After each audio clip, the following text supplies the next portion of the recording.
Time पर AI सारी की सारी वेबसाइट से सारी किताबों की स्कैनिंग, ई लाइब्रेरी जो बनाई थी, सब किताबों का ज्ञान सारा संकलित करके एआई के पास में संकलन उसका हो चुका है। सारा जो असली ज्ञान है हेल्दी रहने के लिए, बढ़िया समाज चलाने के लिए, इतिहास के बारे में, हमारे वेदों के बारे में, फलाने ढिमकाने जितनी चीजें अपने पास है, सब चीजों के बारे में सारी जानकारी उनके पास सुरक्षित है।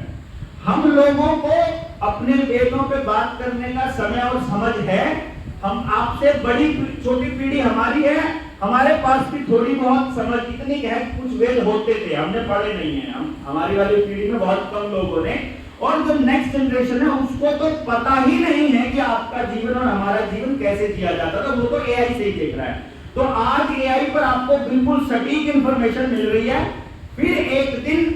साइबर अटैक होगा, साइबर अटैक होकर के बिजली गायब रहेगी, 10 से 15 दिन में सारी बिजली साइबर अटैक गायब होकर के सारा एआई, कंप्यूटर, मोबाइल सब फ्लैश हो जाएंगे, और जैसे ही नया कंप्यूटर ऑन होगा तो तब जो एआई की इंफॉर्मेशन होगी वो पूरी तरह से अलग होगी, और आप लोग उस वक्त सीन में सही कहने के लिए नहीं होंगे, क्योंकि तब तक आप बिस्तर पकड़ चुके होंगे और बोलेंगे बैठे बैठे ऐसे बोलता रहता है, करता कुछ कुछ नहीं है, हमारी बात की वैल्यू खत्म, और जो एआई कह रही है वही सत्य माना जाएगा। क्योंकि आज आप लोग अपने बच्चों को कह रहे हो कि एआई सब सच बता रहा है, आज आप कह रहे हो जमीन में कुछ नहीं रखा है।